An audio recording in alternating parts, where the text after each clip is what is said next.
Pourtant, avant de plonger dans cette histoire millénaire, je vous invite à poser votre téléphone confortablement, à mettre un petit pouce en l'air si cette vidéo vous plaît, à vous abonner à la chaîne pour ne rien manquer des prochains récits. Et maintenant, installez-vous bien. Fermez les yeux si vous le souhaitez. Respirez lentement. L'histoire de la Suède va se dérouler devant vous comme un long fleuve traversant les brumes du Nord. Et nous avons toute la nuit pour la parcourir ensemble. Imaginez un instant un royaume qui n'a pas connu la guerre depuis plus de 200 ans. Un pays où les forêts semblent infinies et les lacs innombrables. Une terre où les hivers sont si longs que la nuit peut durer des mois entiers. Maintenant, imaginez que ce même royaume était autrefois l'un des plus redoutables empires militaires d'Europe, que ses guerriers parcouraient les mers jusqu'aux portes de Constantinople, que ses armées dictaient leurs lois dans les plaines allemandes et polonaises. Comment un peuple de conquérants vikings est-il devenu le symbole même de la paix, du consensus social et de la neutralité diplomatique? Pourquoi la Suède, qui possédait jadis la moitié de la Baltique, a-t-elle choisi de se retirer du jeu des grandes puissances? Et surtout, qu'est-ce que cette transformation nous révèle sur la nature même du pouvoir, de l'identité et du temps qui passe? Il existe une croyance répandue selon laquelle la Suède aurait toujours été ce havre de paix et de prospérité tranquille que nous connaissons aujourd'hui. Que les Suédois auraient dans leur nature profonde une aversion pour le conflit, une sagesse innée qui les aurait préservés des tourments qui ont déchiré le reste de l'Europe. Cette vision est aussi réconfortante que fausse. La vérité est bien plus étrange, bien plus fascinante. La Suède moderne est le fruit d'une métamorphose radicale, presque incompréhensible, un pays qui a dû apprendre à oublier ce qu'il était pour devenir ce qu'il est. Et cette histoire commence bien avant les Vikings, bien avant même que le mot Suède n'existe, dans les brumes glaciales de la préhistoire scandinave. Il y a des milliers d'années, alors que les glaciers recouvraient encore la majeure partie de ce qui deviendrait la Scandinavie, les premiers humains commencèrent à suivre les troupeaux de rennes vers le nord. C'étaient des chasseurs nomades, venus du sud au fur et à mesure que les glaces reculaient. Ils ne laissèrent derrière eux que quelques outils de pierre, quelques ossements, quelques traces de campements éphémères. Mais ils étaient là, bravant un froid que nous peinons à imaginer, survivant dans un paysage qui ressemblait davantage à la toundra arctique qu'à la Suède verdoyante d'aujourd'hui. Ces hommes et ces femmes n'avaient pas de nom pour leur terre. Ils n'avaient pas de royaume, pas de frontières, seulement l'immensité blanche et le ciel bas. Au fil des millénaires, le climat se radoucit.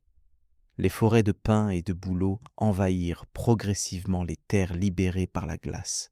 Les lacs se multiplièrent, fruits de la fonte des glaciers qui creusèrent le paysage comme un sculpteur travaille l'argile. Et avec cette transformation du paysage, vint une transformation des hommes. Les chasseurs devinrent aussi pêcheurs. Ils apprirent à construire des pirogues, à naviguer sur les lacs et les rivières, à établir des campements semi-permanents le long des côtes. Les archéologues ont retrouvé leurs traces. Des hameçons en os, des filets de pierre, des poteries ornées de motifs géométriques simples mais élégants. Ces peuples n'avaient pas d'écriture, mais ils avaient déjà une culture, une vision du monde, une façon de comprendre la nature qui les entourait. Vers l'an 3000 avant notre ère, quelque chose de fondamental changea. De nouvelles populations arrivèrent du sud, apportant avec elles la connaissance de l'agriculture et de l'élevage. Ce n'était pas une invasion brutale, plutôt une lente infiltration, un mélange progressif des cultures et des sangs. Les forêts commencèrent à reculer devant les champs de céréales. Les premiers villages apparurent, des regroupements de maisons longues en bois où plusieurs familles vivaient ensemble, partageant la chaleur du feu central pendant les longs hivers. Les morts étaient désormais enterrés avec soin, souvent sous de grands tumulus de pierre qui parsèment encore aujourd'hui la campagne suédoise. Ces tombes nous parlent d'une société qui commençait à se stratifier, où certains individus bénéficiaient de funérailles plus élaborées que d'autres. où l'inégalité sociale faisait ses premiers pas. L'âge du bronze arriva vers 1500 avant notre ère, et avec lui, une explosion de créativité artistique. Les rochers de Scandinavie se couvrirent de pétroglyphes, des hommes brandissant des haches, des bateaux aux proues relevées, des animaux stylisés, des symboles solaires. Ces gravures rupestres, qu'on trouve notamment à Tanum dans l'ouest de la Suède, témoignent d'une société complexe, probablement hiérarchisée, où les chefs locaux rivalisaient de prestige. Le bronze lui-même était un matériau rare et précieux dans ces régions dépourvues de mines de cuivre et d'étain. Il devait être importé de loin, probablement depuis l'Europe centrale, ce qui implique l'existence de réseaux commerciaux étendus. La Scandinavie n'était donc pas un isolat perdu au bout du monde, mais un participant actif aux échanges qui traversèrent l'Europe. Puis vint l'âge du fer, et avec lui, les premiers signes d'une organisation politique plus structurée. Les armes se firent plus nombreuses dans les tombes. Les fortifications apparurent, refuges en hauteur, où les populations pouvaient se réfugier en cas d'attaque. La violence, semble-t-il, était devenue endémique. Les textes romains, rédigés au tournant de notre ère, mentionnent vaguement les peuples du Nord, les Suiones, ancêtres probables des Suédois, réputés pour leurs navires et leur maîtrise des mers. Tacite, l'historien romain, écrit qu'ils vénèrent la puissance et les armes, qu'ils obéissent à un roi. Mais ces mentions sont rares et imprécises. Pour Rome, la Scandinavie était le bout du monde connu, une région mythique d'où venait l'ambre, cette résine fossilisée si prisée des élites romaines. Les siècles qui suivirent la chute de l'Empire romain sont souvent appelés les siècles obscurs. Et pour la Scandinavie, le nom n'a jamais été aussi approprié. Nous ne savons presque rien de ce qui s'y passa entre l'an 400 et l'an 800. Pas d'écriture, peu de traces archéologiques claires. Mais quelque chose se préparait dans le silence de ces forêts nordiques, quelque chose qui allait bientôt bouleverser l'Europe entière. Les navires se perfectionnaient. Les techniques de construction navale évoluaient vers des bateaux longs, rapides, capables de naviguer aussi bien en haute mer que dans les rivières peu profondes. Les sociétés scandinaves se structuraient autour de chefs guerriers qui rassemblaient des bandes de jeunes hommes avides de gloire et de richesse. Et un jour, vers la fin du 8e siècle, ces hommes décidèrent de regarder au-delà de l'horizon. L'an 793 marque traditionnellement le début de l'ère viking. Cette année-là, des navires scandinaves attaquèrent le monastère de Lindisfarne, sur la côte nord-est de l'Angleterre. Ce n'était pas le premier raid viking, loin de là, mais c'est celui dont nous avons gardé la trace la plus saisissante. Un moine anglo-saxon écrivit que jamais on n'avait vu pareille terreur frapper les îles britanniques. Des hommes venus de la mer, surgissant comme des fantômes, pillant, tuant, puis disparaissant avant qu'aucune armée ne puisse les rejoindre. Pour les chrétiens d'Europe occidentale, ces raids étaient une punition divine, un châtiment pour leurs péchés. Pour les Vikings eux-mêmes, c'était simplement une opportunité. Mais attention, le mot viking ne désigne pas un peuple. C'est une activité, un mode de vie. Partir en viking, c'était embarquer sur un navire pour commercer, explorer ou piller les côtes étrangères. La plupart des Scandinaves n'étaient pas des vikings. Ils étaient fermiers, artisans, pêcheurs. Ils vivaient dans des fermes isolées, cultivaient l'orge et l'avoine, élevaient des vaches et des moutons. Leur vie était rythmée par les saisons brutales du Nord. L'été bref et lumineux où le soleil ne se couchait presque pas. L'hiver interminable où la nuit engloutissait le monde pendant des mois. Mais certains, les plus jeunes, les plus audacieux, ceux qui n'avaient pas de terre à hériter, choisissaient de partir. Ils rejoignaient une expédition, juraient fidélité à un chef, embarquaient sur ces merveilleux navires aux proues sculptées en forme de dragon. Les Vikings suédois, qu'on appelait aussi les Varegs dans les textes byzantins et arabes, se distinguaient de leurs cousins danois et norvégiens par leur orientation géographique.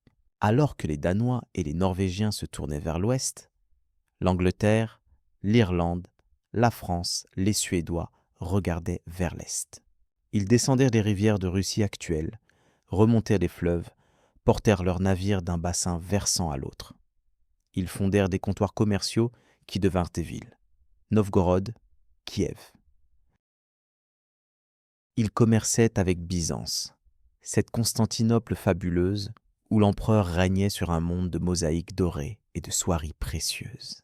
Certains vikings suédois allèrent si loin qu'ils atteignirent Bagdad, la capitale du califat abbasside, où ils vendèrent des fourrures, de l'ambre, des esclaves. Cette dimension commerciale de l'activité viking est souvent négligée. On retient les raids, les pillages, les monastères en flammes. Mais la réalité était plus nuancée. Les vikings étaient aussi des marchands habiles, des intermédiaires dans un vaste réseau d'échanges qui reliait la Scandinavie à l'ensemble du monde connu. À Birka, sur une île du lac Mälar, près de l'actuel Stockholm, les archéologues ont découvert les vestiges d'une ville viking prospère. On y a trouvé des perles de verre venues de Méditerranée, de la soie de Chine, des pièces d'argent arabes. Birka n'était pas une forteresse guerrière, mais un emporium cosmopolite où se croisaient des marchands de dizaines d'origines différentes. La société viking était complexe, stratifiée, régie par des codes d'honneur stricts mais flexibles. Au sommet se trouvaient les jarls, les nobles, qui possédaient de vastes domaines et commandaient des groupes de guerriers. En dessous venaient les carls, les hommes libres, paysans ou artisans, qui formaient le gros de la population. Et tout en bas, les thralls, les esclaves, capturés lors des raids ou nés dans la servitude. La violence était omniprésente dans cette société, mais elle était encadrée par des règles. Les conflits se réglaient souvent par des compensations financières. Le vergild, le prix du sang, une somme d'argent versée à la famille d'un homme tué pour éviter la vendetta. Mais quand les compensations échouaient, la violence éclatait, brutale et rapide. Les femmes vikings jouissaient d'une autonomie remarquable pour l'époque. Elles pouvaient posséder des biens, demander le divorce, hériter. Certaines tombes de femmes contiennent des armes, ce qui suggère que quelques-unes participaient peut-être au combat, même si la question reste débattue parmi les historiens. Ce qui est certain, c'est que les femmes jouaient un rôle central dans la gestion des fermes, pendant que les hommes partaient en expédition. Elles tenaient la comptabilité, dirigeaient les esclaves, prenaient les décisions concernant les cultures et le bétail. Sans elles, le système économique viking se serait effondré. La religion viking était un panthéon complexe de dieux et de déesses, dont les noms nous sont familiers grâce à la mythologie nordique tardive, transcrite par les Islandais chrétiens au XIIIe siècle. Odin, le dieu borgne de la sagesse et de la guerre, qui avait sacrifié son œil pour boire à la source de la connaissance. Thor, le dieu du tonnerre, protecteur des hommes contre les géants et le chaos. Freyja, déesse de l'amour et de la fertilité, mais aussi de la guerre et de la mort. Ces dieux n'étaient pas lointains et transcendants comme le Dieu chrétien. Ils étaient immanents, présents dans la nature, capricieux, violents, séduisants.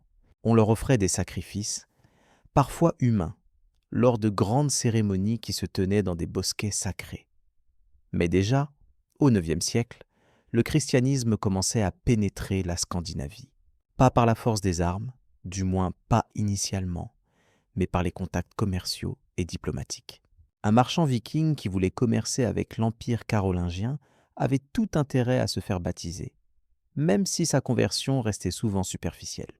Les missionnaires chrétiens s'aventuraient dans le nord, bravant l'hostilité des populations locales, espérant convertir les païens. Certains périrent martyrs.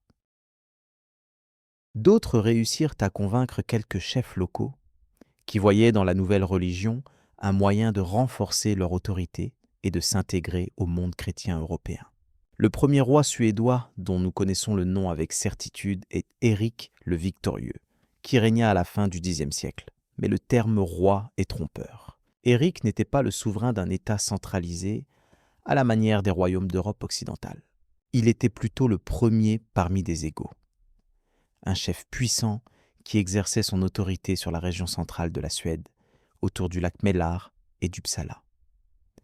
D'autres chefs contrôlaient d'autres régions, la Götaland au sud, le Norrland au nord. La Suède n'existait pas encore en tant qu'entité politique unifiée. C'était un patchwork de territoires, de clans, de fidélité personnelle. Uppsala occupait une place particulière dans l'imaginaire viking. C'était un centre religieux majeur, où se dressait un temple païen célèbre dans toute la Scandinavie. Tous les 9 ans, selon les récits tardifs, on y célébrait un grand sacrifice auquel participaient des gens venus de tout le nord. On y pendait des hommes et des animaux aux arbres du bosquet sacré. Offrande aux dieux. Adam de Brême, un clerc chrétien allemand qui écrivit au XIe siècle, décrit ce temple avec une fascination horrifiée. Un bâtiment entièrement recouvert d'or, où se dressaient les statues des 3 dieux principaux, Odin, Thor et Freyr. Mais Adam n'avait jamais vu Uppsala de ses propres yeux. Son récit est de seconde main, probablement exagéré, mélange de faits réels et de fantasmes chrétiens sur la barbarie païenne. La christianisation de la Suède fut un processus long et chaotique. Olof Skötkonung, qui régna au début du XIe siècle, fut le premier roi suédois à se convertir officiellement au christianisme. Il se fit baptiser vers l'an 1008 dans la ville de Husaby, en Västergötland. Mais sa conversion ne signifiait pas celle de son royaume. Les habitants d'Uppsala continuèrent à pratiquer l'ancienne religion pendant plusieurs décennies. Le christianisme et le paganisme coexistèrent, s'influencèrent mutuellement. Certains Suédois portaient à la fois le marteau de Thor et la croix chrétienne, couvrant ainsi toutes les options spirituelles. C'était une époque de transition, d'incertitude, où l'ancien monde s'effaçait lentement sans qu'on sache vraiment ce qui allait le remplacer. L'acceptation finale du christianisme en Suède est généralement datée de la fin du XIe siècle ou du début du XIIe, lorsque les derniers vestiges du paganisme officiel disparurent. Le temple d'Uppsala fut détruit et à sa place, on érigea une église chrétienne.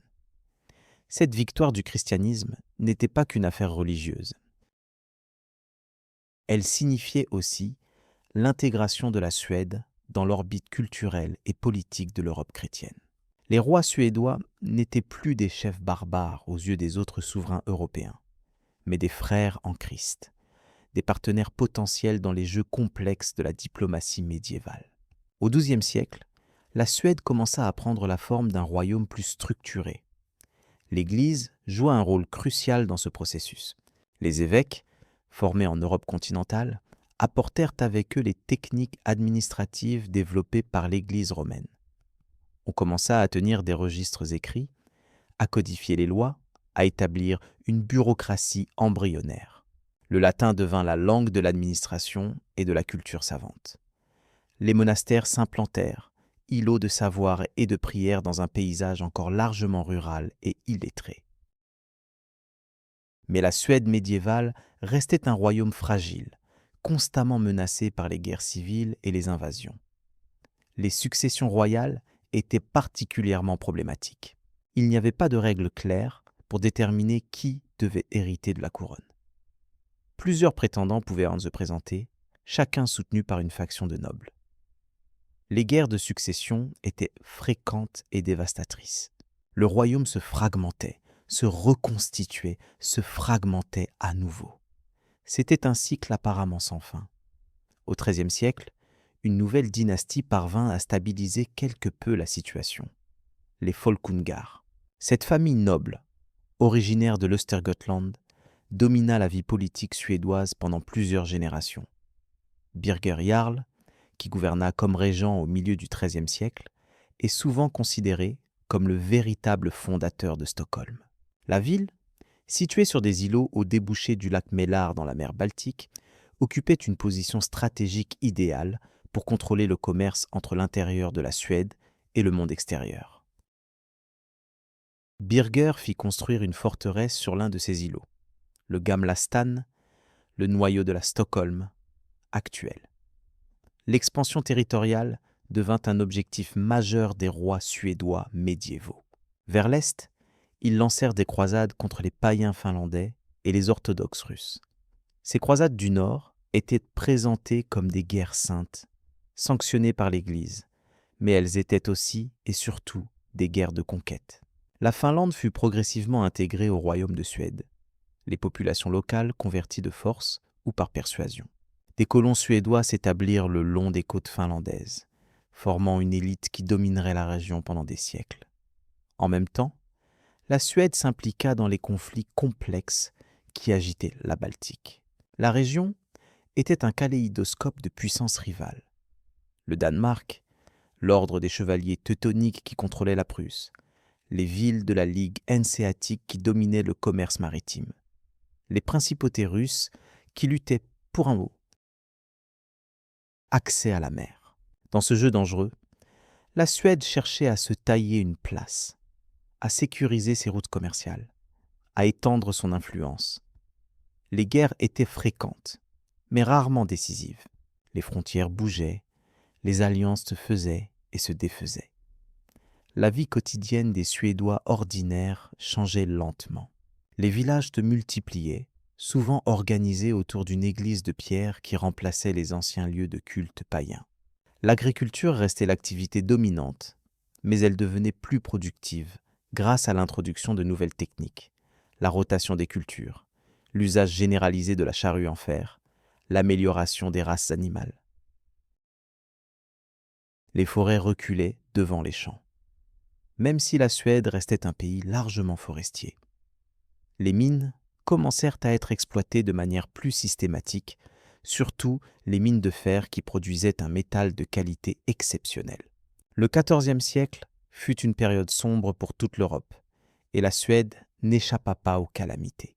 La peste noire arriva en Scandinavie vers 1348 ou 1349, probablement apportée par des navires en provenance d'Europe continentale. La maladie se propagea avec une rapidité terrifiante.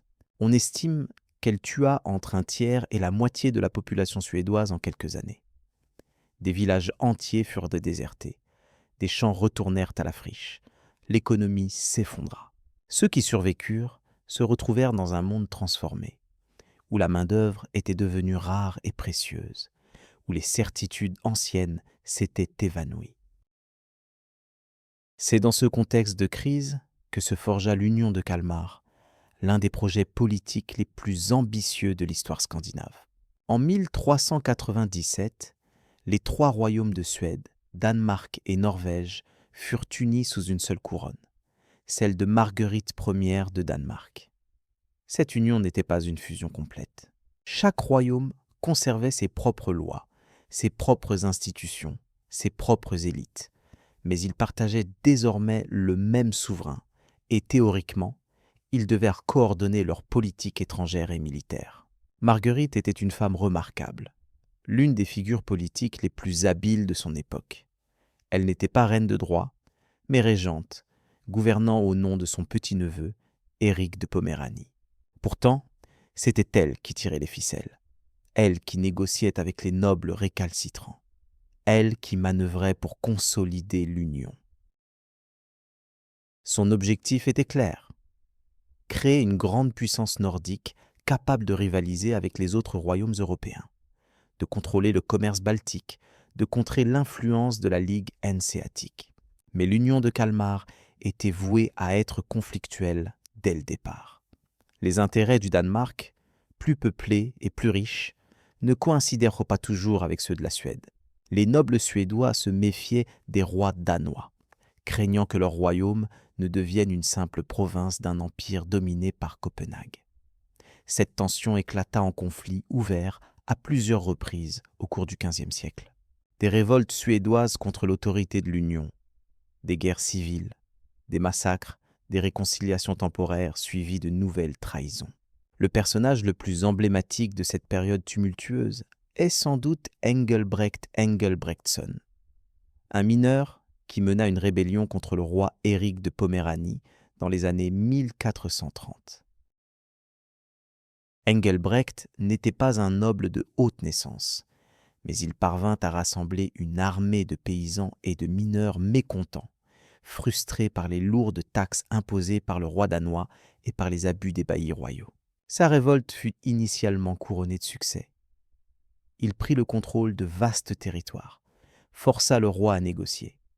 Mais Engelbrecht fut assassiné en 1436, probablement par un noble jaloux, et sa révolte s'effondra peu après.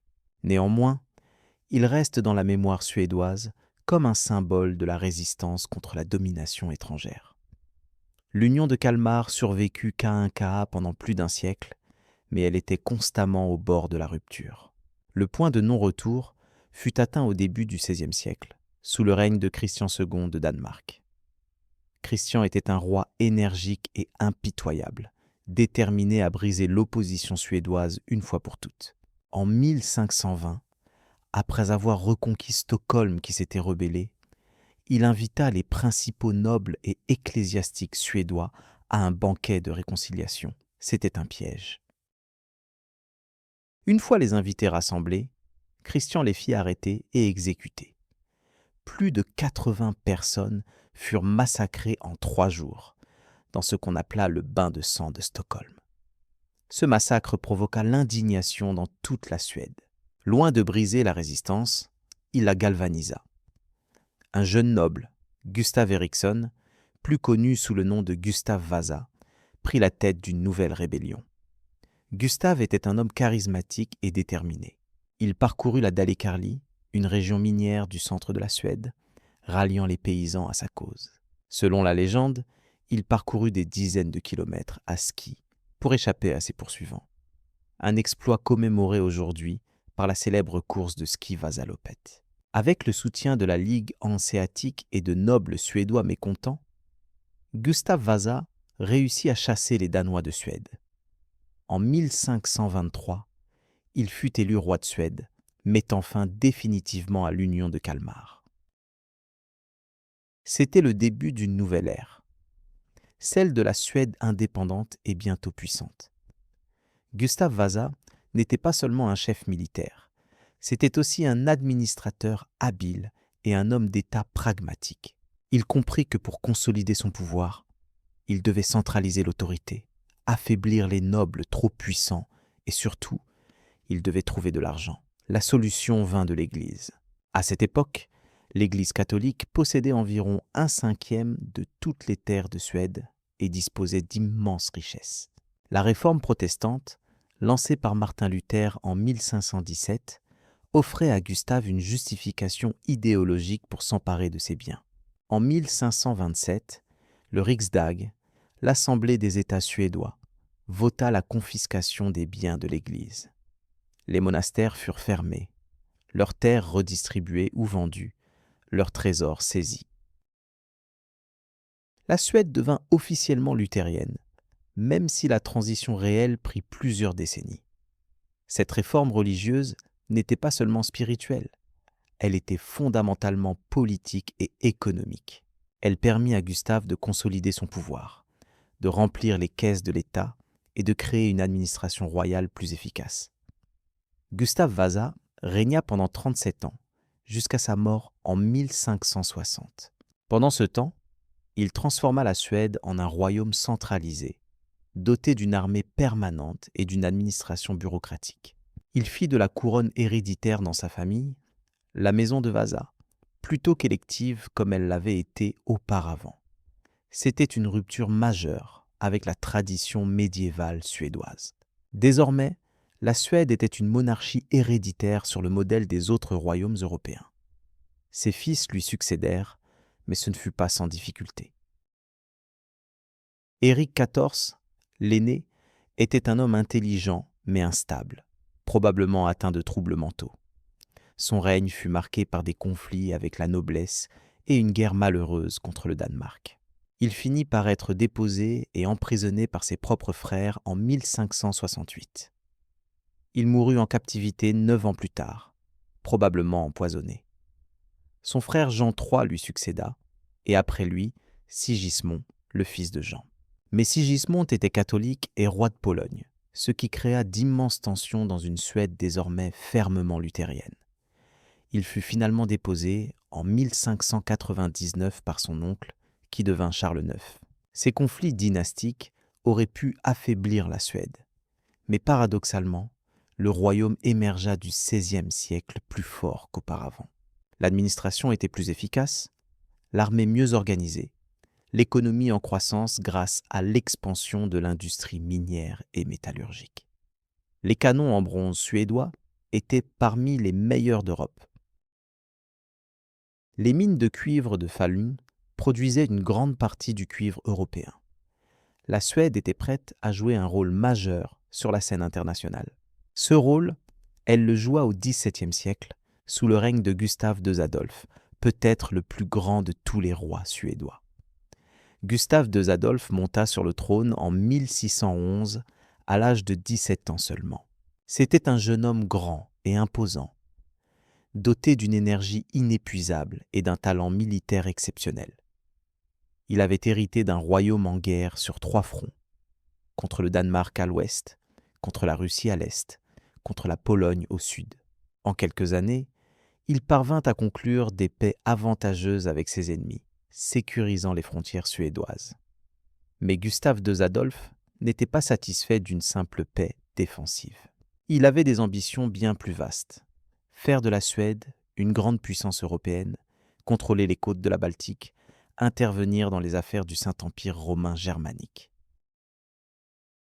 L'occasion lui fut donnée par la guerre de 30 ans, ce conflit immense qui déchira l'Europe centrale entre 1618 et 1648. La guerre de 30 ans avait commencé comme un conflit religieux entre princes protestants et catholiques dans le Saint-Empire. Mais elle s'était rapidement transformée en une lutte pour l'hégémonie européenne. En 1630, Gustave II Adolphe décida d'intervenir du côté protestant. Ses motivations étaient complexes. Certes, il y avait une dimension religieuse, le désir de défendre le protestantisme contre la contre-réforme catholique. Mais il y avait aussi, et peut-être surtout, des considérations géopolitiques. L'empereur Ferdinand II, soutenu par l'Espagne, menaçait de dominer toute l'Allemagne, ce qui aurait mis en danger l'accès suédois à la Baltique. Avec une armée relativement petite, mais extrêmement bien entraînée, Gustave II Adolphe débarqua en Poméranie et commença une campagne militaire fulgurante à travers l'Allemagne. Ses victoires furent spectaculaires. À Breitenfeld, en 1631, il écrasa l'armée impériale pourtant supérieure en nombre. Ses tactiques militaires innovantes, combinant infanterie, cavalerie et artillerie de manière mobile et flexible, révolutionnèrent l'art de la guerre. Pour les princes protestants allemands, Gustave II Adolphe était un sauveur envoyé par Dieu. Pour les catholiques, c'était le lion du Nord, une menace terrifiante. Mais cette gloire fut de courte durée. En novembre 1632, lors de la bataille de Lutzen, Gustave II Adolphe fut tué au combat. Il avait 38 ans. Sa mort fut un choc pour la Suède et pour toute l'Europe protestante. Pourtant, la guerre continua. La Suède resta impliquée dans le conflit jusqu'à la paix de Westphalie en 1648, qui mit fin à la guerre de 30 ans. Cette paix fut un triomphe pour la Suède. Le royaume reçut d'immenses territoires en Allemagne du Nord, la Poméranie occidentale, Wismar, les évêchés de Brême et de Verden. La Suède contrôlait désormais les 2 rives de la Baltique. C'était devenu un empire. La fille de Gustave II Adolphe, Christine, lui succéda, mais elle n'avait que 6 ans à la mort de son père. Une régence gouverna pendant sa minorité. Christine était une personnalité fascinante et controversée. Érudite, parlant plusieurs langues, passionnée de philosophie et d'art, mais aussi capricieuse et imprévisible. Elle invita à sa cour certains des plus grands esprits de l'époque, dont le philosophe français René Descartes. Mais Christine s'ennuyait du rôle de reine. En 1654, elle abdiqua, se convertit au catholicisme et partit vivre à Rome, où elle passa le reste de sa vie. Ce fut l'un des actes les plus étonnants de l'histoire royale européenne. Son cousin Charles X Gustave lui succéda et poursuivit la politique expansionniste. Il lança de nouvelles guerres contre la Pologne et le Danemark, tentant d'étendre encore l'empire suédois. En 1658, profitant d'un hiver exceptionnellement froid qui gela les détroits séparant les îles danoises, il fit marcher son armée sur la glace pour attaquer Copenhague elle-même. Cette manœuvre audacieuse força le Danemark à signer une paix humiliante, cédant à la Suède les provinces de Skanie, Halland et Blekinge, dans le sud de la péninsule scandinave. Pour la première fois, la Suède contrôlait toute la péninsule, de la pointe sud à l'extrême nord. Mais cet empire était fragile, vulnérable, surdimensionné par rapport aux capacités réelles de la Suède. Le pays ne comptait qu'environ 1 million à 1,5 million d'habitants à cette époque.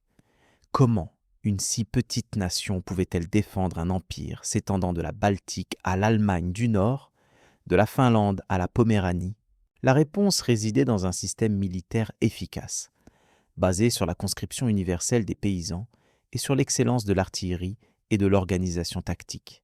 Mais ce système était coûteux et épuisait les ressources humaines du pays. Le XVIIe siècle fut aussi une période de développement culturel pour la Suède. L'université d'Uppsala, fondée au XVe siècle mais en sommeil pendant longtemps, fut revitalisée. De nouvelles universités furent créées dans les territoires conquis. La langue suédoise se standardisa, s'enrichit, produisit ses premières œuvres littéraires significatives. La Bible fut traduite en suédois, permettant aux gens ordinaires de lire les textes sacrés dans leur propre langue. La Réforme avait fait de la lecture une compétence importante pour tout bon luthérien, ce qui contribua à augmenter le taux d'alphabétisation. Le règne de Charles XI, dans la seconde moitié du XVIIe siècle, marqua l'apogée de l'absolutisme suédois. Charles XI réduisit considérablement le pouvoir de la noblesse, récupéra les terres de la couronne qui avaient été aliénées, créa une administration centralisée efficace. La Suède devint une monarchie absolue sur le modèle français, où le roi concentrait tous les pouvoirs. Ce système permit une grande efficacité administrative et militaire, mais il créa aussi des tensions, notamment avec l'aristocratie qui voyait ses privilèges rognés. Le fils de Charles XI, Charles XII, monta sur le trône en 1697, à l'âge de 15 ans. Les voisins de la Suède, pensant profiter de la jeunesse du nouveau roi, formèrent une coalition pour démembrer l'Empire suédois. C'était le début de la Grande Guerre du Nord, un conflit qui allait durer plus de 20 ans et qui marquerait le début de la fin de la Suède comme grande puissance. Charles XII se révéla être un génie militaire, peut-être égal à Gustave II Adolphe. En quelques années, il écrasa successivement le Danemark, la Russie à Narva en 1700, puis la Pologne. Ces victoires étaient spectaculaires, souvent remportées alors qu'il était en infériorité numérique. Mais Charles XII avait un défaut fatal. Il ne savait pas quand s'arrêter. Au lieu de consolider ses gains et de négocier une paix avantageuse, il décida de poursuivre la guerre, d'envahir la Russie, de renverser le tsar Pierre le Grand. En 1708, Charles XII mena son armée profondément à l'intérieur de la Russie, poursuivant une victoire décisive qui se dérobait toujours. L'hiver russe fut terrible. Les Russes appliquaient la tactique de la terre brûlée, détruisant tout sur le passage de l'armée suédoise. En juin 1709, les armées suédoises et russes se rencontrèrent à Poltava, en Ukraine actuelle. Ce fut une catastrophe pour les Suédois. L'armée de Charles XII, affaiblie par les privations, fut écrasée. Le roi lui-même, blessé, dut fuir vers l'Empire ottoman, où il resta plusieurs années en exil. La bataille de Poltava marqua le tournant de la guerre et le début du déclin suédois. Les ennemis de la Suède, encouragés par cette défaite, reprirent l'offensive. Les territoires baltes furent perdus, la Finlande envahie, les provinces allemandes occupées. La Suède ne contrôlait plus les mers. L'Empire s'effondrait. Charles XII rentra finalement en Suède en 1714, mais il ne renonça pas à la guerre. Il lança une nouvelle campagne contre la Norvège, alors unie au Danemark. En décembre 1718, Alors qu'il inspectait les tranchées lors du siège de la forteresse de Fredriksten, il fut tué d'une balle. Les circonstances exactes de sa mort restent mystérieuses. Fut-il tué par l'ennemi ou assassiné par l'un de ses propres hommes, las de cette guerre interminable? On ne le saura jamais avec certitude. La mort de Charles XII permit enfin de négocier la paix. La guerre se termina par une série de traités signés entre 1719 et 1721. La Suède perdit la plupart de ses possessions baltes et allemandes. L'Empire était fini. La Russie de Pierre le Grand était désormais la puissance dominante dans la Baltique. La Suède se retrouva réduite à la péninsule scandinave et à la Finlande. C'était une humiliation immense, un traumatisme national profond. Après la mort de Charles XII, la Suède connut une période qu'on appelle l'ère de la liberté, qui dura de 1718 à 1772. C'était une monarchie parlementaire avant l'heure, où le pouvoir réel appartenait non au roi, mais au Riksdag et aux factions qu'il dominait. Ces factions, qu'on appelait les chapeaux et les bonnets, s'affrontaient dans des luttes politiques acharnées. Les chapeaux étaient belliqueux, favorables à une politique étrangère active pour reconquérir les territoires perdus. Les bonnets étaient pacifistes, préférant se concentrer sur le développement intérieur. Le pouvoir alternait entre ces deux groupes, au gré des élections et des intrigues. Cette période fut aussi marquée par un essor culturel et scientifique remarquable. Carl von Linné, le grand botaniste, développa son système de classification des êtres vivants qui est encore utilisé aujourd'hui. Anders Celsius inventa l'échelle de température qui porte son nom. Emanuel Swedenborg, scientifique et mystique, produisit des œuvres qui influencèrent la pensée européenne. La Suède participait pleinement aux Lumières européennes, ce mouvement intellectuel qui croyait en la raison, en la science, en le progrès. Mais politiquement, l'ère de la liberté était chaotique. Les factions se déchiraient. L'État était paralysé, incapable de réformes efficaces. En 1761, la Suède se laissa entraîner dans une nouvelle guerre contre la Russie par les chapeaux, qui espéraient récupérer les territoires de Balte. Ce fut un désastre. L'armée suédoise fut vaincue, et seule la rivalité entre la Russie et la Prusse empêcha une catastrophe totale. C'est dans ce contexte qu'eut lieu le coup d'État de Gustave III en 1772.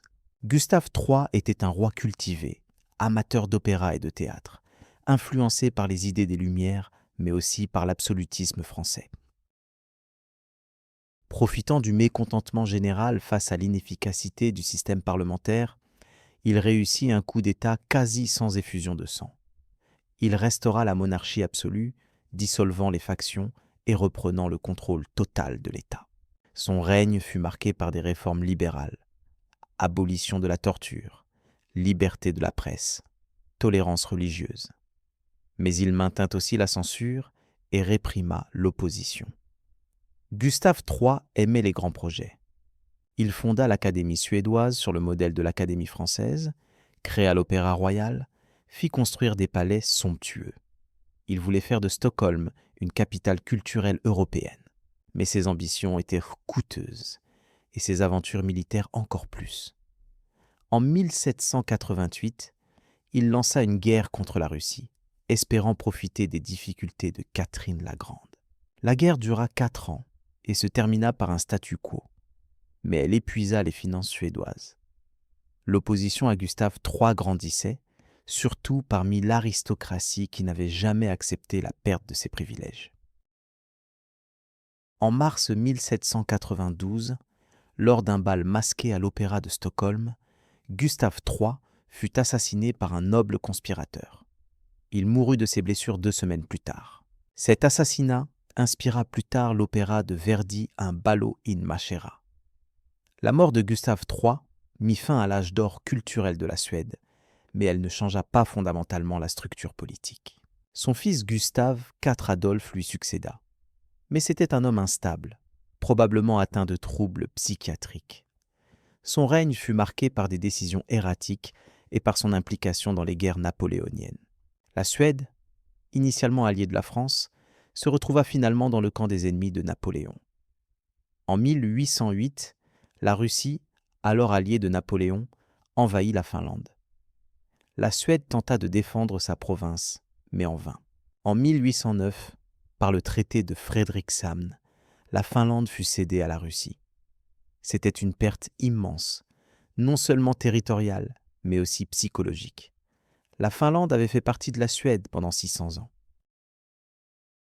Elle était considérée comme partie intégrante du royaume, pas comme une simple colonie. La perte de la Finlande provoqua une crise politique majeure. En mars 1809, Gustave IV Adolphe fut déposé par un coup d'État militaire. Il n'avait pas d'héritier, et la dynastie de Vasa était éteinte. La question de la succession se posait avec acuité. Après des négociations complexes, le Riksdag choisit comme héritier un maréchal français, Jean-Baptiste Bernadotte, l'un des généraux de Napoléon. Ce choix peut sembler étrange, mais il avait une logique. Bernadotte s'était montré clément envers les prisonniers suédois lors des guerres précédentes. Il avait une réputation de compétence militaire et on espérait qu'il pourrait servir de pont entre la Suède et la France. Bernadotte arriva en Suède en 1810 et prit le nom de Charles-Jean. Il apprit le suédois, s'adapta à sa nouvelle patrie et devint rapidement le véritable dirigeant du pays, même si le vieux roi Charles XIII était encore formellement sur le trône. Mais Bernadotte se révéla moins fidèle à Napoléon qu'on aurait pu le penser. Quand la grande armée de Napoléon fut détruite en Russie en 1812, Charles-Jean vit l'opportunité. Il retourna sa veste et rejoignit la coalition contre la France. En échange de sa participation aux guerres contre Napoléon, la Suède obtint la promesse de recevoir la Norvège, alors possession du Danemark, allié de la France. En 1814, après la défaite de Napoléon, cette promesse fut tenue. Le Danemark dut céder la Norvège à la Suède. Une union personnelle fut établie. Les deux royaumes partageaient le même roi, mais conservèrent des constitutions et des gouvernements séparés. Les Norvégiens n'étaient pas enthousiastes à l'idée d'être gouvernés par Stockholm, mais ils n'avaient pas vraiment le choix. Cette union allait durer jusqu'en 1905. Charles-Jean régna jusqu'en 1844, fondant une nouvelle dynastie, les Bernadotte, qui règne encore sur la Suède aujourd'hui. Son règne marqua le début d'une longue période de paix. Depuis 1814, la Suède n'a plus participé à aucune guerre. C'est un record unique en Europe. Comment expliquer cette transformation d'un royaume guerrier en une nation pacifique ? Plusieurs facteurs se conjuguèrent. D'abord, l'épuisement. Les guerres du XVIIIe siècle et des guerres napoléoniennes avaient saigné le pays. La population suédoise avait payé un lourd tribut. La perte de la Finlande avait été un choc traumatique. Il y avait un sentiment général que la Suède avait trop souffert de ses ambitions impériales et qu'il était temps de suivre une autre voie. Ensuite, la géographie et la géopolitique jouaient en faveur de la neutralité. La Suède était suffisamment périphérique pour ne pas être directement menacée par les grands conflits qui agitaient l'Europe centrale. Elle n'avait plus d'ambition territoriale en dehors de la Scandinavie.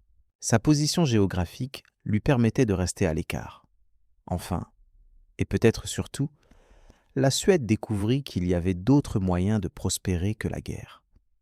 Le XIXe siècle fut une période d'industrialisation rapide. Les forêts suédoises fournissaient du bois d'œuvre et de la pulpe pour l'industrie papetière en pleine expansion. Les mines de fer du nord de la Suède alimentaient les aciéries. Les inventeurs suédois créaient de nouvelles technologies. Alfred Nobel inventa la dynamite, Lars Magnus Ericsson fonda l'entreprise de télécommunications qui porte son nom, Gustave Dalén développa de nouvelles lampes de sécurité. La Suède devenait une nation industrielle moderne, et cette transformation était bien plus profitable que toutes les conquêtes militaires. L'émigration fut une autre caractéristique majeure du XIXe siècle suédois. Entre 1850 et 1930, plus d'1 million de Suédois émigrèrent, principalement vers les États-Unis. c'était une proportion énorme de la population. La plupart étaient des paysans pauvres, des cadets de famille sans terre, des gens qui ne voyaient aucun avenir en Suède. Ils partaient en chercher une vie meilleure dans les vastes espaces du Midwest américain. Cette émigration massive eut des effets profonds sur la société suédoise, créant un lien durable avec l'Amérique et allégeant les pressions démographiques. Sur le plan politique, la Suède évolua lentement vers une démocratie parlementaire. Le suffrage fut progressivement élargi.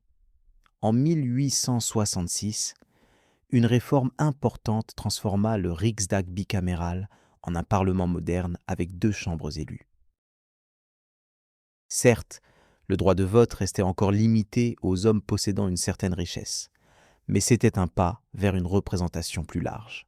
Les mouvements ouvriers commencèrent à s'organiser, les syndicats se formèrent, les idées socialistes se répandirent. L'union avec la Norvège devint de plus en plus problématique au tournant du XXe siècle. Les Norvégiens voulaient leur propre politique étrangère, leur propre service consulaire pour défendre leurs intérêts commerciaux maritimes. Stockholm refusait ces demandes. Les tensions montèrent. En 1905, le Parlement norvégien vota unilatéralement la dissolution de l'Union. La Suède aurait pu répondre par la force militaire. Certains en Suède le réclamaient, mais finalement, après des négociations et un référendum en Norvège qui montra un soutien écrasant à l'indépendance, la Suède accepta la séparation pacifiquement. C'était un choix remarquable, un exemple rare dans l'histoire européenne d'une dissolution pacifique d'une union. Cela confirmait la nouvelle identité suédoise, un pays qui résolvait ses conflits par la négociation, pas par les armes. Quand la Première Guerre mondiale éclata en 1914, la Suède proclama immédiatement sa neutralité. Cette neutralité fut difficile à maintenir. La Suède avait des sympathies pour l'Allemagne, avec laquelle elle entretenait des liens culturels et économiques étroits. Mais elle ne pouvait ignorer les puissances de l'entente qui contrôlèrent les mers. La Suède naviguait entre les 2 camps, commerçant avec les 2 côtés, subissant des pressions des 2 côtés. Il y eut des crises, notamment quand les Britanniques imposèrent un blocus qui affecta sévèrement l'économie suédoise. Mais la Suède tint bon, restant en dehors de la guerre. La neutralité pendant la Première Guerre mondiale eut des conséquences importantes. Alors que le reste de l'Europe était dévasté, la Suède émergea de la guerre relativement intacte. Son industrie n'avait pas été détruite, sa population n'avait pas été décimée. Certes, il y avait eu des difficultés économiques, des pénuries, mais rien de comparable aux souffrances des nations belligérantes. Cette expérience renforça l'attachement suédois à la neutralité. L'entre-deux-guerres fut une période de transformation sociale profonde. Le suffrage universel fut établi, d'abord pour les hommes en 1919, puis pour les femmes en 1921. La Suède devenait une démocratie complète. Le Parti social-démocrate, fondé à la fin du XIXe siècle, commença à dominer la vie politique. En 1932, il remporta les élections et forma un gouvernement qui allait rester au pouvoir, avec quelques interruptions, pendant plus de 40 ans. C'était le début de ce qu'on appellerait plus tard le modèle suédois. Les sociodémocrates suédois n'étaient pas des révolutionnaires. Ils croyaient en la réforme graduelle, pas en la révolution violente. Leur programme était de construire un État-providence qui protégerait les citoyens du berceau à la tombe. Éducation gratuite, soins de santé universels, pension de retraite, assurance chômage. Mais contrairement aux socialistes de certains autres pays, ils ne voulaient pas nationaliser toute l'économie. Ils acceptaient l'économie de marché, l'entreprise privée, le capitalisme, mais un capitalisme régulé, un capitalisme avec un visage humain. C'était un compromis entre le socialisme et le capitalisme, qu'on appela la troisième voie. Pour financer cet État-providence, les impôts augmentèrent considérablement. Les Suédois acceptèrent de payer des taux d'imposition parmi les plus élevés au monde en échange de services publics de qualité et d'une sécurité sociale complète. Ce contrat social implicite devint le cœur de l'identité suédoise moderne. Quand la Seconde Guerre mondiale éclata en 1939, la Suède proclama à nouveau sa neutralité. Mais cette fois, la neutralité serait beaucoup plus difficile à maintenir. La Suède était entourée de belligérants. Le Danemark et la Norvège furent envahis par l'Allemagne nazie au printemps 1940. La Finlande fut attaquée par l'Union soviétique. La Suède se retrouva isolée, sous pression énorme. La neutralité suédoise pendant la Seconde Guerre mondiale reste un sujet controversé. La Suède fit des concessions majeures à l'Allemagne nazie. Elle autorisa le transit de troupes allemandes vers la Norvège et la Finlande. Elle vendit du minerai de fer crucial pour l'industrie de guerre allemande. En même temps, la Suède accueillit des réfugiés, sauva des juifs danois et norvégiens, fournit une aide discrète à la résistance norvégienne. C'était un équilibre précaire, un jeu dangereux. La Suède mobilisa son armée, fortifia ses frontières, mais ne combattit jamais. Certains historiens accusent la Suède d'avoir été trop complaisante avec les nazis, d'avoir priorité sa propre sécurité au détriment de principes moraux. D'autres soulignent que la Suède était dans une position impossible, entourée de puissances en guerre, et qu'elle fit ce qu'elle pouvait pour survivre tout en aidant discrètement les victimes du nazisme. La vérité, comme souvent, se situe quelque part entre les deux. La neutralité suédoise fut pragmatique, parfois cynique, mais elle permit au pays d'éviter l'occupation et la destruction. Après la guerre, la Suède émergea à nouveau relativement intacte. Son économie était en bonne santé. Son infrastructure industrielle était intacte. Elle pouvait participer activement à la reconstruction de l'Europe. La Suède devint membre fondateur des Nations Unies, s'engagea dans les efforts internationaux pour maintenir la paix et promouvoir le développement. Elle envoya des casques bleus dans les zones de conflit, offrit une aide au développement généreuse aux pays pauvres. La Suède cherchait à être une force morale sur la scène internationale, défendant les droits de l'homme, le désarmement, la justice sociale. Les décennies suivant la Seconde Guerre mondiale furent l'âge d'or de l'État-providence suédois. L'économie croissait rapidement, le niveau de vie augmentait. La Suède devint l'un des pays les plus riches et les plus égalitaires au monde. La pauvreté fut presque éliminée. L'éducation était gratuite et de haute qualité. Le système de santé était parmi les meilleurs au monde. Les congés parentaux généreux permettaient aux deux parents de passer du temps avec leurs enfants. Les femmes suédoises étaient parmi les plus émancipées au monde, participant pleinement au marché du travail, tout en bénéficiant de politiques qui facilitaient la conciliation entre vie professionnelle et vie familiale. Cette période vit aussi l'épanouissement de la culture suédoise. Ingmar Bergman créait ses films austères et profonds qui exploraient les thèmes existentiels.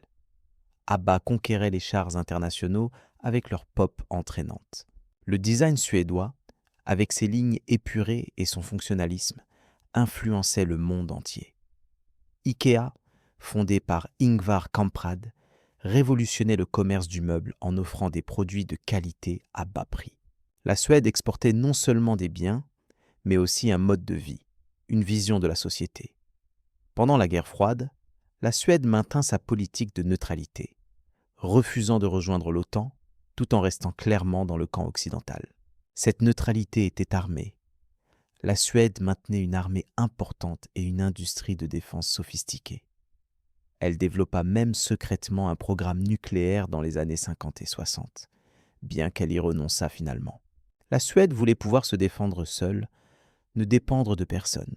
Mais à partir des années 70 et 80, des fissures commencèrent à apparaître dans le modèle suédois. La croissance économique ralentit. Les coûts de l'État-providence devenaient de plus en plus lourds. Les impôts élevés commençaient à décourager l'entrepreneuriat. Certaines grandes entreprises suédoises délocalisaient leurs sièges sociaux vers des pays à fiscalité plus clémente. Le débat s'intensifia sur la soutenabilité du système. En 1986, un événement dramatique secoua la Suède. Le Premier ministre Olof Palme, figure emblématique de la social-démocratie suédoise, et personnalité internationale respectée pour ses positions sur le désarmement et l'aide au développement, fut assassiné en plein cœur de Stockholm, alors qu'il rentrait chez lui après une soirée au cinéma. Le meurtre resta non résolu pendant des décennies, devenant une plaie ouverte dans la société suédoise. Comment était-il possible qu'un Premier ministre puisse être tué si facilement dans un pays réputé pour sa sécurité et sa stabilité? L'assassinat de Palme marqua la fin d'une certaine innocence suédoise. Les années 90 amenèrent une crise économique sévère. Le système bancaire suédois s'effondra partiellement, le chômage grimpa. L'État dut intervenir massivement pour sauver les banques. Cette crise força des réformes. L'État-providence fut réduit, même si modestement. Les impôts furent légèrement abaissés. Le secteur privé fut encouragé. La Suède s'adaptait à la nouvelle réalité économique globale. En 1995, la Suède rejoignit l'Union européenne, marquant ainsi la fin de sa politique d'isolement traditionnelle. Ce fut un tournant majeur dans l'histoire suédoise moderne. Le débat sur l'adhésion avait été intense et divisait profondément la société. Les partisans arguaient que la Suède ne pouvait rester en dehors du principal projet d'intégration européenne, que son économie avait besoin de l'accès au marché unique, que l'isolement n'était plus viable dans un monde globalisé. Les opposants craignaient que l'adhésion ne compromette la neutralité suédoise, qu'elle ne force la Suède à abandonner ses standards élevés en matière sociale et environnementale, qu'elle ne dilue l'identité nationale dans une Europe bureaucratique. Le référendum donna une courte majorité aux partisans de l'adhésion, et la Suède entra dans l'Union en janvier 1995. Cependant, 3 ans plus tard, lors d'un référendum sur l'adoption de l'euro, les Suédois votèrent contre. Ils voulaient bien faire partie de l'Union européenne, mais ils tenaient à conserver leur couronne suédoise, symbole de souveraineté nationale. Ce vote reflétait l'ambivalence suédoise face à l'intégration européenne. Participation, oui, mais avec des limites claires, en conservant un certain contrôle sur les décisions nationales. Cette position pragmatique caractérise encore aujourd'hui l'approche suédoise de l'Europe. Le début du XXIe siècle vit la Suède naviguer entre tradition et modernisation. L'État-providence subsistait, mais sous une forme réformée, plus flexible qu'auparavant. Le consensus politique qui avait caractérisé la Suède pendant des décennies commença à se fragmenter. De nouveaux partis émergèrent, reflétant des préoccupations nouvelles. L'immigration, l'identité nationale, l'environnement, les tensions entre valeurs traditionnelles et progressistes. La Suède, longtemps caractérisée par son homogénéité ethnique et culturelle, était devenue au fil des décennies d'après-guerre une société multiculturelle. Des vagues successives d'immigration avaient transformé le paysage démographique. D'abord des réfugiés des guerres balkaniques dans les années 90, puis des demandeurs d'asile du Moyen-Orient et d'Afrique. Cette transformation n'était pas sans défi. L'intégration des nouveaux arrivants s'avérait plus difficile que prévu. Des quartiers entiers de certaines villes devinrent majoritairement peuplés d'immigrés, avec des taux de chômage élevés et des problèmes sociaux complexes. La criminalité augmenta dans certaines zones. Des incidents violents éclatèrent occasionnellement. Le débat sur l'immigration devint de plus en plus polarisé, divisant la société entre ceux qui défendaient une politique d'accueil généreuse au nom des valeurs humanitaires suédoises et ceux qui estimaient que le pays avait accepté plus de réfugiés qu'il ne pouvait raisonnablement intégrer. En 2015, lors de la crise migratoire européenne déclenchée par la guerre en Syrie, la Suède accueillit plus de 160 000 demandeurs d'asile, un nombre énorme proportionnellement à sa population de moins de 10 millions d'habitants. C'était l'un des taux d'accueil les plus élevés d'Europe. Cette générosité était cohérente avec l'image que la Suède avait d'elle-même comme nation humanitaire, mais elle mit à rude épreuve les capacités du système. L'année suivante, la Suède dut introduire des contrôles aux frontières et durcir sa politique d'asile, reconnaissant implicitement que les limites avaient été atteintes. Sur le plan économique, la Suède continuait à prospérer malgré les défis. Le pays restait à la pointe de l'innovation technologique. Stockholm était devenue l'une des capitales mondiales des startups, produisant des licornes comme Spotify, Skype et Klarna. L'esprit d'innovation suédois, qui avait donné naissance à Ericsson, Volvo et Ikea au siècle précédent, continuait à se manifester dans l'ère numérique. Cette réussite économique reposait sur plusieurs facteurs.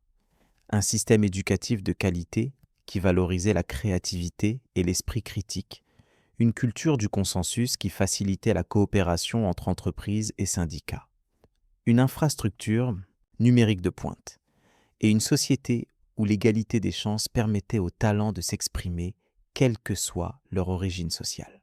La Suède restait aussi leader mondial en matière d'égalité des genres. Les femmes occupaient près de la moitié des sièges au Parlement. Les congés parentaux pouvaient être partagés entre les deux parents. Les services de garde d'enfants étaient largement disponibles et subventionnés. Cette politique avait des effets concrets. Les femmes suédoises participaient au marché du travail à des taux parmi les plus élevés au monde. Et l'écart salarial entre hommes et femmes était parmi les plus faibles. La Suède démontrait qu'égalité des genres et prospérité économique n'étaient pas contradictoires mais complémentaires. Sur le plan environnemental, la Suède s'était positionnée comme pionnière du développement durable. Le pays visait la neutralité carbone d'ici 2045. Les énergies renouvelables, principalement l'hydroélectricité et de plus en plus l'éolien, fournissaient déjà la majorité de l'électricité. Les transports publics étaient développés et efficaces. Le recyclage était une pratique généralisée. La jeune activiste Greta Thunberg, avec ses grèves scolaires pour le climat débutées en 2018, était devenue une icône mondiale de la lutte contre le changement climatique, incarnant l'engagement environnemental suédois auprès du nœud. Nouvelle génération. Pourtant, des contradictions subsistaient. La Suède restait un grand exportateur d'armes, malgré son image pacifique. Les entreprises minières suédoises exploitaient des ressources dans des conditions parfois controversées. Le mode de vie suédois, malgré tous ses efforts écologiques, générait encore une empreinte carbone significative, notamment en raison des voyages aériens dont les Suédois étaient friands. Ces paradoxes révélaient les tensions entre idéaux et réalité, entre l'image que la Suède projetait et les compromis qu'elle devait faire. La pandémie de Covid en 2020 mit à l'épreuve le modèle suédois d'une manière inattendue. Contrairement à la plupart des pays européens, la Suède choisit de ne pas imposer de confinement strict. Elle s'appuya plutôt sur des recommandations volontaires, comptant sur le sens civique de sa population pour respecter les mesures de distanciation sociale. Cette stratégie controversée reflétait certaines valeurs suédoises profondes. La confiance entre l'État et les citoyens, la préférence pour le consensus plutôt que la coercition, la valorisation de la responsabilité individuelle. Les résultats furent mitigés. La Suède eut davantage de décès que ses voisins nordiques dans les premières vagues, mais moins de perturbations économiques et sociales. Le débat sur la pertinence de cette approche continuait encore des années après. En février 2022, l'invasion russe de l'Ukraine provoqua un bouleversement majeur de la politique de sécurité suédoise. Pendant plus de 200 ans, la Suède avait maintenu sa politique de non-alliance militaire en temps de paix. Mais face à l'agression russe et aux nouvelles réalités géopolitiques, cette position devint intenable. La Suède, avec la Finlande, décida de demander son adhésion à l'OTAN, abandonnant ainsi l'un des piliers de son identité nationale moderne. Ce fut un débat moins controversé qu'on aurait pu le penser. Une large majorité de Suédois soutenait l'adhésion, reconnaissant que le monde avait changé et que la neutralité ne garantissait plus la sécurité. En mars 2024, après des négociations complexes, la Suède devint officiellement membre de l'OTAN, tournant une page historique. Cette décision marquait-elle la fin de l'exceptionnalisme suédois, ce sentiment que la Suède suivait une voie unique, différente des autres nations? Pas nécessairement. Car si la politique de sécurité évoluait, Les valeurs fondamentales suédoises subsistaient. L'attachement au consensus social, la recherche de l'égalité, la confiance dans les institutions, le souci du bien-être collectif. L'identité suédoise ne se réduisait pas à la neutralité militaire. Elle était plus profonde, plus complexe, ancrée dans des siècles d'histoire et d'évolution sociale. Regarder en arrière sur toute cette histoire révèle des motifs récurrents. La Suède a toujours été un pays de contradictions productives. Des guerriers vikings qui étaient aussi des commerçants habiles. Un empire militaire qui devint une nation pacifique. Un royaume homogène qui s'ouvrit à la diversité. Un État-providence généreux coexistant avec une économie de marché dynamique. Ces contradictions, plutôt que d'affaiblir le pays, semblent l'avoir renforcé, lui permettant de s'adapter aux circonstances changeantes sans perdre son identité fondamentale. La transformation la plus remarquable reste celle d'un peuple qui glorifiait autrefois la guerre et qui apprit à valoriser la paix. Comment cette métamorphose s'est-elle produite? Partiellement par épuisement, certes, après des siècles de conflits coûteux, mais aussi par un choix conscient, une décision collective de suivre une autre voie. Les Suédois découvrirent qu'il y avait d'autres formes de pouvoir que la force militaire. Le pouvoir économique, le pouvoir moral, le pouvoir de l'exemple. En construisant une société prospère et égalitaire, en défendant les droits de l'homme sur la scène internationale, en accueillant les réfugiés, la Suède exerçait une influence qui dépassait largement ce que sa petite taille aurait pu suggérer. Cette histoire nous rappelle aussi que les identités nationales ne sont pas fixes. La Suède d'aujourd'hui aurait été incompréhensible pour un viking du IXe siècle ou pour un soldat de Gustave II Adolphe. Chaque génération réinvente ce que signifie être suédois, conservant certains éléments du passé tout en abandonnant d'autres. La continuité n'est pas la répétition, mais l'adaptation. Le même territoire géographique, les mêmes forêts et les mêmes lacs ont abrité des sociétés radicalement différentes au fil des siècles. Les défis actuels de la Suède sont réels et significatifs. L'intégration des nouveaux arrivants dans le tissu social. Le maintien de l'État-providence face aux pressions démographiques et économiques. La lutte contre le changement climatique tout en préservant la prospérité. La recherche d'un équilibre entre ouverture au monde et préservation de l'identité nationale. Ces défis ne sont pas uniques à la Suède, mais la façon dont le pays y répondra sera influencée par son histoire particulière, par ses institutions, par sa culture du consensus. Il y a quelque chose de profondément suédois dans la façon dont les problèmes sont abordés. Avec pragmatisme plutôt qu'idéologie, en cherchant le compromis plutôt que la confrontation, en faisant confiance aux experts et aux institutions. Cette approche a ses forces et ses faiblesses. Elle permet de prendre des décisions efficaces et largement acceptées, mais elle peut aussi conduire à une certaine complaisance, à une difficulté à reconnaître rapidement quand les choses ne fonctionnent pas comme prévu. La géographie continue à façonner le caractère suédois. Les longs hivers sombres, la vastitude des forêts, l'isolement relatif, tout cela a créé une culture de l'introspection, de la résilience, de l'ingéniosité. Les Suédois ont appris à tirer parti de ce qui les entoure, le bois de leurs forêts, le fer de leurs mines, la force de leurs rivières. Ils ont aussi développé une culture intérieure riche pour survivre aux mois d'obscurité. La lecture, la musique, le design d'intérieur, le concept de la gomme qui suggère que la modération et l'équilibre sont des vertus. Le lagom, justement, illustre bien une certaine philosophie suédoise. Le mot n'a pas d'équivalent exact dans d'autres langues, mais il signifie approximativement ni trop peu, juste ce qu'il faut. C'est une approche de la vie qui valorise la modération, l'équilibre, le contentement avec ce qui est suffisant plutôt que la recherche de l'excès. Cette philosophie se retrouve dans le design suédois minimaliste, dans les politiques sociales qui cherchent à équilibrer efficacité économique et justice sociale, dans l'approche consensuelle de la prise de décision. Mais la Suède n'est pas une utopie. Elle a ses problèmes, ses injustices, ses échecs.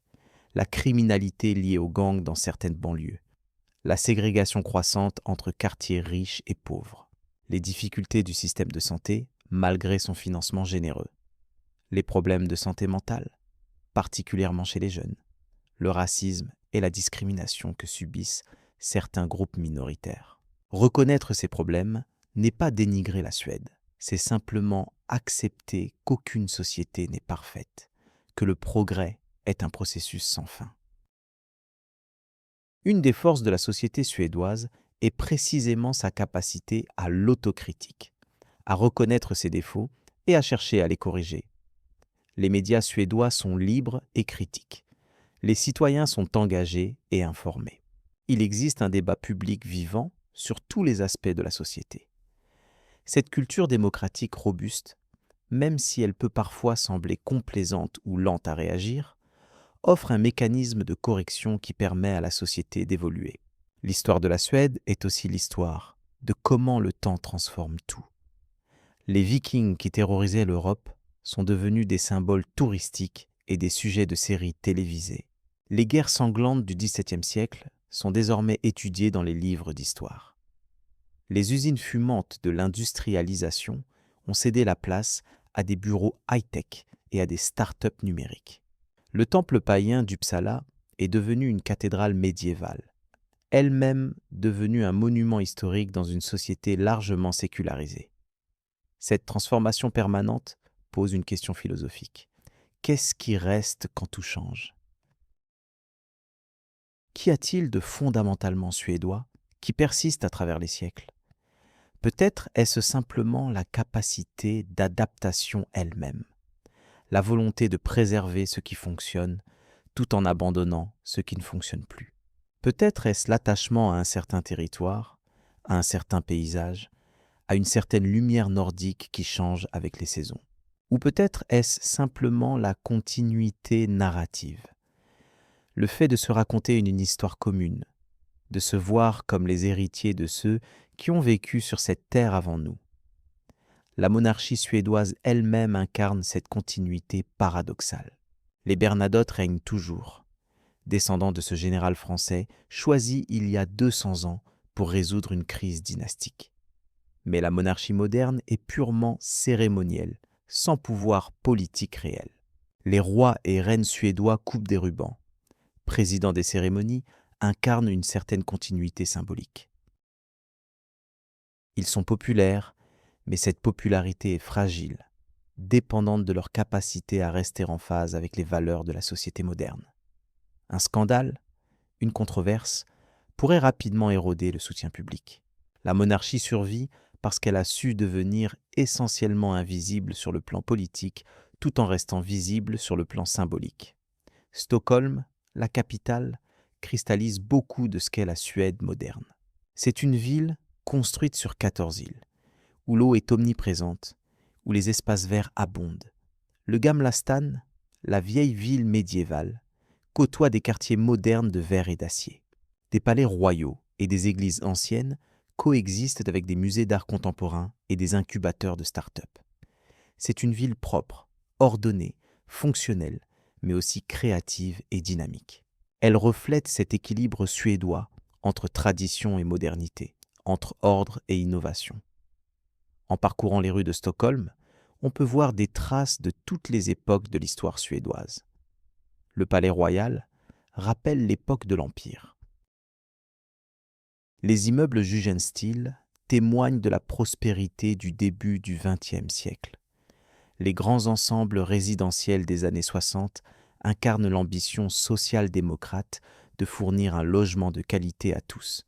Les nouvelles tours de bureaux symbolisent l'ère de la globalisation et de l'économie numérique. Chaque couche historique reste visible, créant un palimpseste urbain. Mais la Suède n'est pas que Stockholm. Les petites villes de province, les villages ruraux, les régions forestières du Nord, tout cela fait aussi partie de l'identité suédoise. Il y a souvent une tension entre la capitale cosmopolite et le reste du pays. Plus traditionnelle, plus sceptique face aux changements rapides. Cette division n'est pas unique à la Suède. On la retrouve dans presque tous les pays, mais elle prend en Suède des formes particulières. Les politiques de décentralisation ont cherché à atténuer ces disparités, à donner aux régions plus d'autonomie et de ressources. Les universités ont été créées dans des villes moyennes, pour éviter la concentration excessive à Stockholm et dans les autres grandes villes. La langue suédoise elle-même porte les traces de l'histoire. Les mots vieux norrois côtoient les emprunts au bas allemand de l'époque hanséatique. Les termes français introduisent à l'époque de l'aristocratie francophile. Les anglicismes contemporains qui envahissent le vocabulaire, surtout dans le domaine technologique et commercial. Cette évolution linguistique reflète les influences successives qui ont façonné le pays. Pourtant, le suédois reste une langue vivante, parlée par seulement 10 millions de personnes, mais suffisamment robuste pour exprimer toute la gamme des expériences humaines modernes. La littérature suédoise a produit des œuvres qui ont touché le monde entier. Astrid Lindgren, avec ses histoires pour enfants qui célébraient la liberté et l'imagination. Selma Lagerlöf, première femme à recevoir le prix Nobel de littérature, avec ses récits enracinés dans le folklore suédois. August Strindberg, avec ses pièces psychologiques intenses. Plus récemment, les romans policiers nordiques de Stieg Larsson, Henning Mankell et bien d'autres ont conquis un public international, révélant les zones d'ombre sous la surface lisse de la société suédoise. Cette littérature offre une fenêtre sur l'âme suédoise, ses préoccupations, ses angoisses, ses aspirations.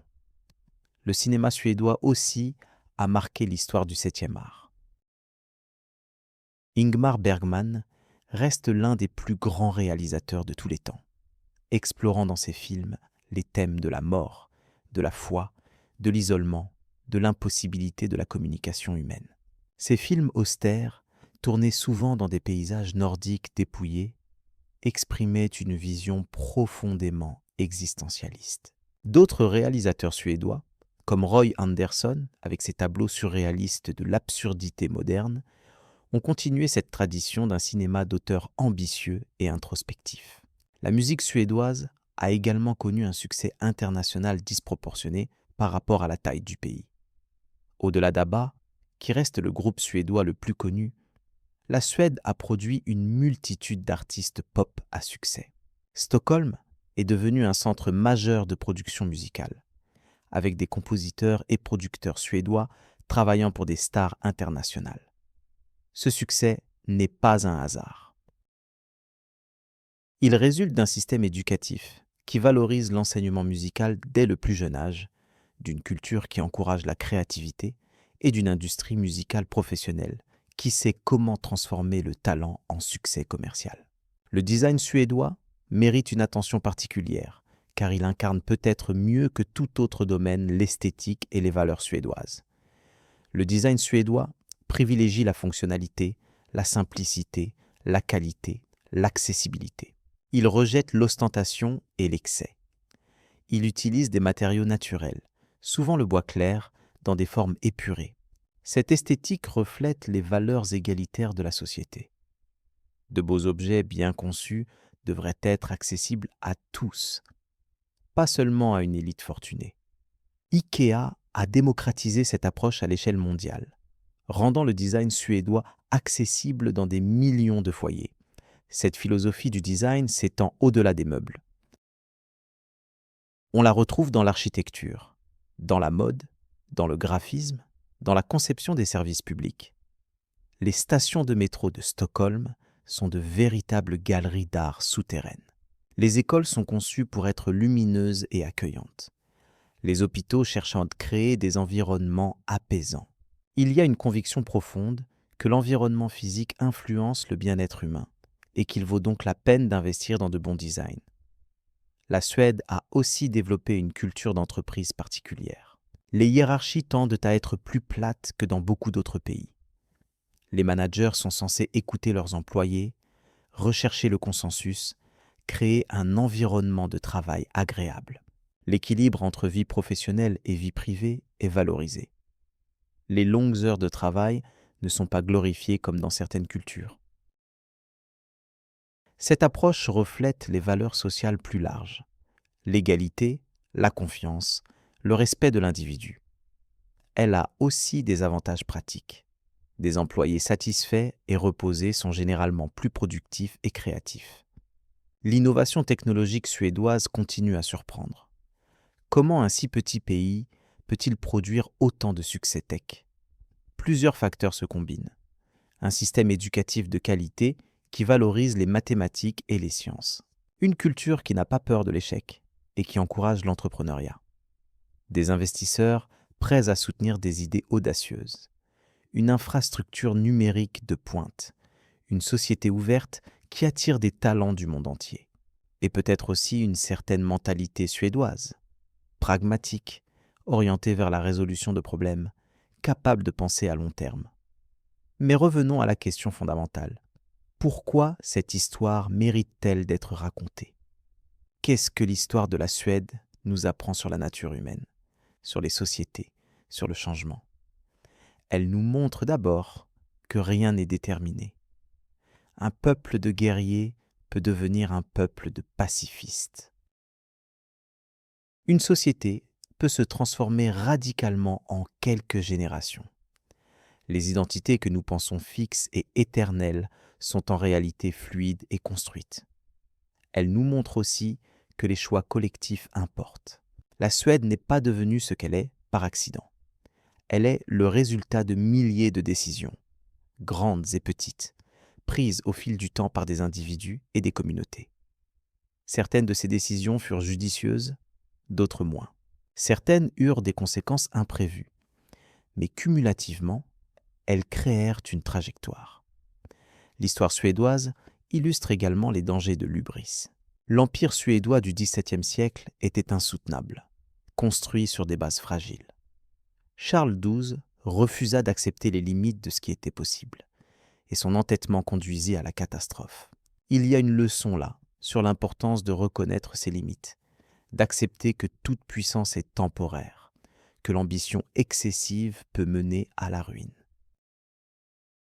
Elle montre aussi que les périodes de crise peuvent être des opportunités de transformation. La perte de la Finlande en 1809 fut traumatique, mais elle força la Suède à réinventer son identité et sa place dans le monde. La Grande Guerre du Nord détruisit l'Empire, mais permit l'émergence d'une société plus démocratique. Les défis peuvent être douloureux, mais aussi catalyseurs de changements positifs. L'expérience suédoise suggère qu'il est possible de construire une société à la fois prospère et égalitaire, contrairement à ce que prétendent ceux qui affirment qu'il faut choisir entre efficacité économique et justice sociale. La Suède n'est pas parfaite, loin de là, mais elle démontre qu'un certain équilibre est atteignable. Cela ne signifie pas que le modèle suédois peut être simplement copié ailleurs. Chaque société a son histoire, sa culture, ses contraintes particulières. Mais l'existence de la Suède prouve au moins que certaines choses qu'on prétend impossibles sont en fait réalisables. L'histoire de la Suède nous rappelle aussi l'importance de la mémoire collective. Les Suédois ont une conscience aiguë de leur histoire. Ils visitent les sites vikings, étudient les guerres du XVIIe siècle, débattent de l'héritage de l'État-providence. Cette conscience historique n'est pas nostalgique ou paralysante. Elle informe plutôt les décisions présentes. Comprendre d'où on vient aide à décider où on veut aller. En même temps, l'histoire suédoise montre les dangers d'une mémoire trop sélective. Pendant longtemps, la Suède a cultivé une image d'innocence morale, de pays qui avait toujours été du bon côté de l'histoire. La neutralité pendant les guerres mondiales était présentée comme un choix éthique plutôt que pragmatique. Ce n'est que récemment que des examens plus critiques ont révélé les zones grises, les compromis embarrassants, les complicités avec des régimes répréhensibles. Cette révision n'est pas du cynisme, c'est de l'honnêteté intellectuelle. Une société mature doit pouvoir regarder son passé en face, reconnaître ses échecs autant que ses réussites. La Suède contemporaine est à la croisée des chemins. Les défis auxquels elle fait face, l'intégration multiculturelle, la durabilité environnementale, l'adaptation à l'économie globale numérique, le maintien de la cohésion sociale face aux forces centrifuges, ce sont des défis que beaucoup de sociétés affrontent. La façon dont la Suède y répondra sera observée avec attention, car la Suède a souvent servi de laboratoire, d'exemple, de modèle ou de contre-modèle pour d'autres pays. Il y a quelque chose de profondément humain dans cette histoire millénaire. Les Vikings qui partèrent vers l'inconnu, poussés par l'appât du gain, mais aussi par la curiosité et le désir d'aventure. Les paysans qui défrichèrent les forêts, plantèrent leurs champs, élevaient leurs enfants dans l'espoir d'une vie meilleure. Les rois qui rêvaient de gloire et de pouvoir. Les réformateurs qui imaginaient une société plus juste. Les inventeurs qui cherchaient des solutions à des problèmes pratiques. Tous ces gens, à travers les siècles, ont contribué à créer ce qu'est la Suède aujourd'hui. Et cette création continue. Les Suédois d'aujourd'hui, qu'ils soient nés dans le pays ou qu'ils y soient arrivés récemment, façonnent l'avenir de la Suède par leurs actions quotidiennes, leurs choix, leurs votes, leurs créations. L'histoire n'est pas terminée. Elle se déroule encore, se réécrit constamment. Dans 100 ans, dans 1000 ans, si l'humanité existe encore, l'histoire de la Suède sera différente, plus longue, avec de nouveaux chapitres que nous ne pouvons imaginer. Mais peut-être que certaines choses persisteront. Les longues nuits d'hiver et les brefs étés lumineux, les forêts de pins et les milliers de lacs. Les Suédois continueront probablement à skier, à cueillir des baies dans les bois, à célébrer la Midsommar quand le soleil ne se couche presque pas. Ces rituels connectés aux saisons et aux paysages ont survécu à tous les bouleversements politiques et sociaux. Ils ancrent les gens dans un lieu, créent un sentiment d'appartenance qui transcende les générations. La Suède nous enseigne finalement que l'histoire n'est pas une marche linéaire vers le progrès. C'est plutôt un processus chaotique, plein de détours, de retours en arrière, de sauts en avant inattendus. Des empires s'élèvent et s'effondrent. Des sociétés prospèrent puis déclinent. Mais à travers tout cela, les gens continuent à vivre, à aimer, à rêver, à construire. Et c'est peut-être ça, au fond, la vraie leçon. Malgré toute l'incertitude, malgré toutes les catastrophes et les transformations, la vie humaine persiste, s'adapte, trouve des moyens de créer du sens et de la beauté. Alors pourquoi racontons-nous encore cette histoire, celle de cette péninsule nordique et des peuples qui l'ont habitée à travers les millénaires?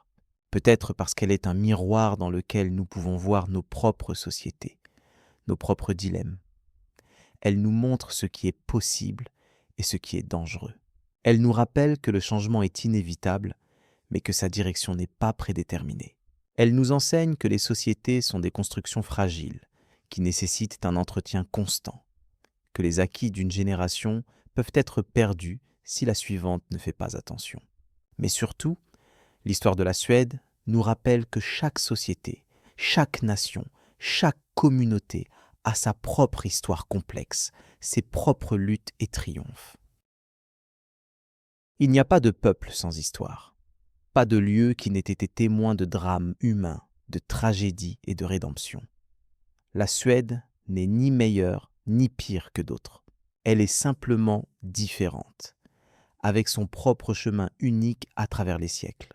Et maintenant, alors que cette longue histoire touche à sa fin, alors que vos paupières deviennent peut-être lourdes et que le sommeil vous gagne, pensez à tous ces gens qui ont vécu et sont morts sur cette terre froide du Nord. Les guerriers vikings sur leurs dracars, les moines dans les premiers monastères chrétiens, les paysans dans leurs fermes isolées, les soldats de Gustave II Adolphe marchant à travers l'Allemagne, les ouvriers construisant l'État-providence. Tous ont contribué, consciemment ou non, à créer le présent. Tout comme nous, aujourd'hui, créons l'avenir par nos actions et nos choix. L'histoire continue, elle ne s'arrête jamais vraiment. Mais notre récit, lui, doit prendre fin. La Suède dort sous ses forêts de pins et ses ciels changeants. Elle rêve peut-être de ses anciens empires, ou peut-être de l'avenir qu'elle cherche à construire.